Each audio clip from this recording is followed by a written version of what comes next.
9-7, 2-1 versus Terran, but he lost in Code S. He got 4th place in the group, and I feel like that's going to hurt his confidence going into this.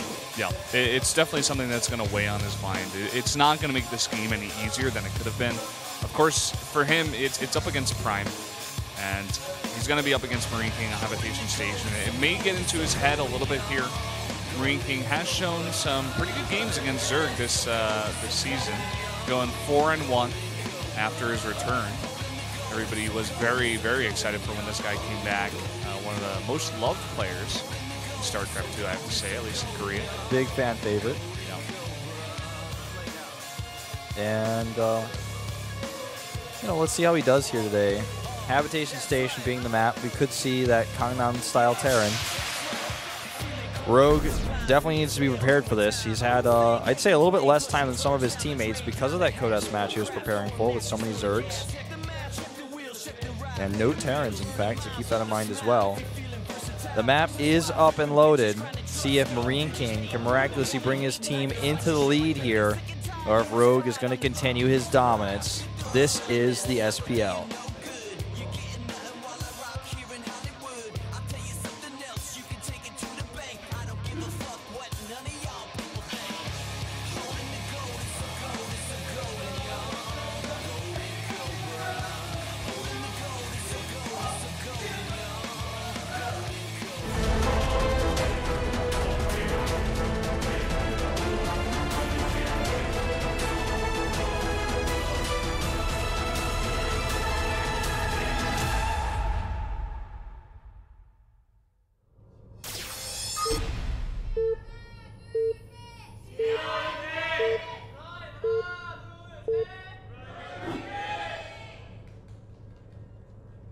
LTA는 SK텔레콤. Up here on the top left in the green for generic Green Wings, it is Rogue.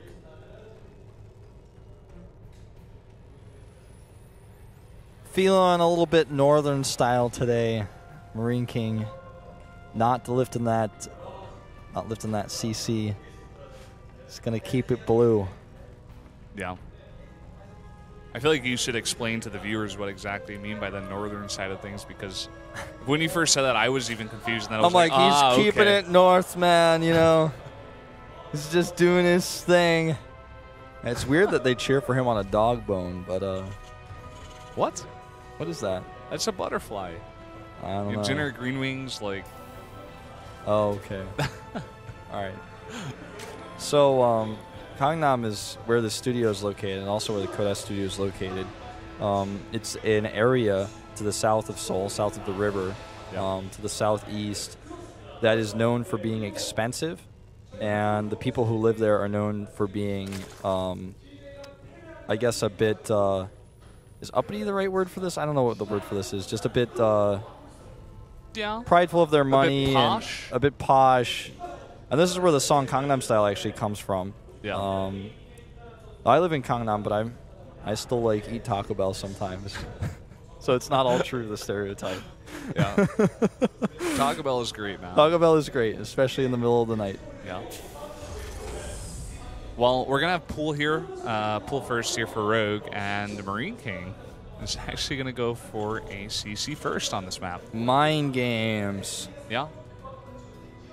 You think I'm going to take the goal and be aggressive? You think I'm going to proxy you on this two-player map because that's what I do? I'm going to do what you least expect. I'm going to do what I did in every single TVZ back in 2011. I'm going to command center first. Yep. And the Overlord is going to see the late barracks, and he is going to know it's CC first. Marine King once held a 6 pool with a CC first. Yep. On Daybreak, I think it was. He lifted his barracks barely finished, and then he floated it and got a bunker up behind the minerals that were at the 5th base of the map or something, and barely held against the Zerglings and won the game. That's Marine King for you, man. He's the guy who's going to do that kind of thing. He will defend any cheese. I think he was also the guy who defended a unscouted 2 gateways in his main build. Oh, yeah. On Metalopolis or something? I think it was Terminus Re at the time, and it was a blind 2-gate in the base. It was against Ace, and Ace didn't even scout. He just got lucky, went in there with the 2 gates. And oh my god, he's not using his barracks because the CC. Yep, Actually, he was I don't supply even- blocked, and no the supply depot is going to go down here, and the Lings are in the base, and they're going to spread out and be really annoying. He's actually going to delay this third CC Yep. and maybe take a few SVs down if he can. Well, this is Marine King. He's going to micro. He does lose one, and more going to go down here to be likely. Only one Marine out so far. Doesn't want to get it surrounded. Does not get it surrounded. That was scary.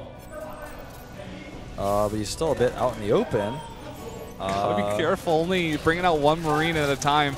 This is Marine King. Like, look at him. He's just like chewing his gum in the booth. He's like, oh yeah, whatever. Like, I deal with this all the time on the ladder. No big deal. Notice that he sent one Zerling to kill the SV mine, or building the command center, and killed even another one there. The workers lost now 5 in total. And well, both those Zerlings died simultaneously. It's like they were connected. Oh, what? Oh, wow. Rogue is not messing around, man. No. He knows there's 2 CCs on the way. There's nothing at the front, as our observer does show us. More Lings on the way. No drones, guys. No scout either, and just not a whole lot of units in general. No bunkers. He doesn't have the barracks wall at the top of the ramp. Yeah. In fact, He's that going to wall make a is- supply depot. Yeah. He's going to move the barracks. In fact, Marine King does not expect this one tiny bit out of Rogue.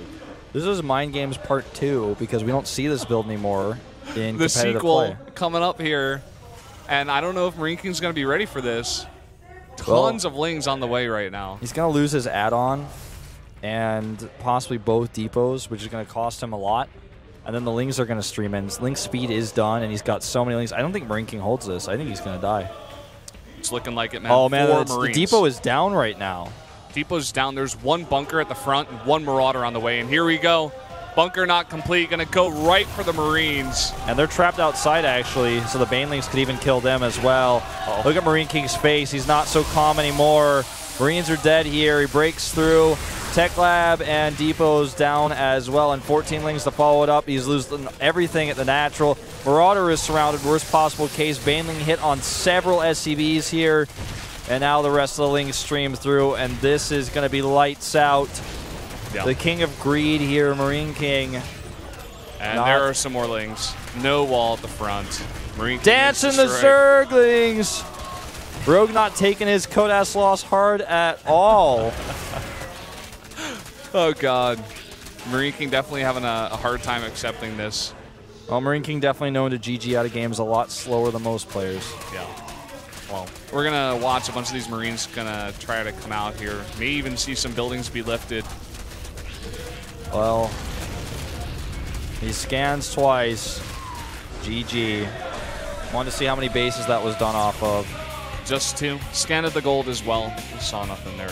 Rogue going to take a quick game over Marine King. Definitely not what I expected. I expected some aggression maybe out of Marine King, but I like it. Rogue saw the 2 CCs, saw nothing at the front. He's like, I can just do this. He's not going to expect it.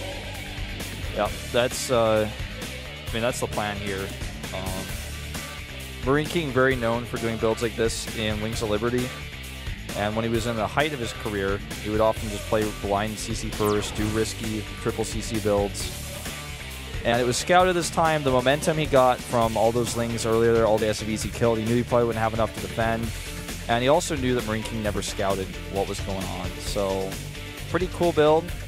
Yeah. That's something even the players at the top of the Zerg ladder, you're a guy who's known as one of the best Zergs in the world. You could take a macro game off of anyone. You see a Terran player doing this, you can, if you have the mindset to still just snap out of that like macro game oriented mindset that you're in and just go for something like this, go for something that you know is going to work, then all the power to you. And it's even better when it's not expected. Well, SOS versus Terror. There never has ever been a disparity in skill level like the one we're about to see here. I think so, actually. I think that's a pretty true statement.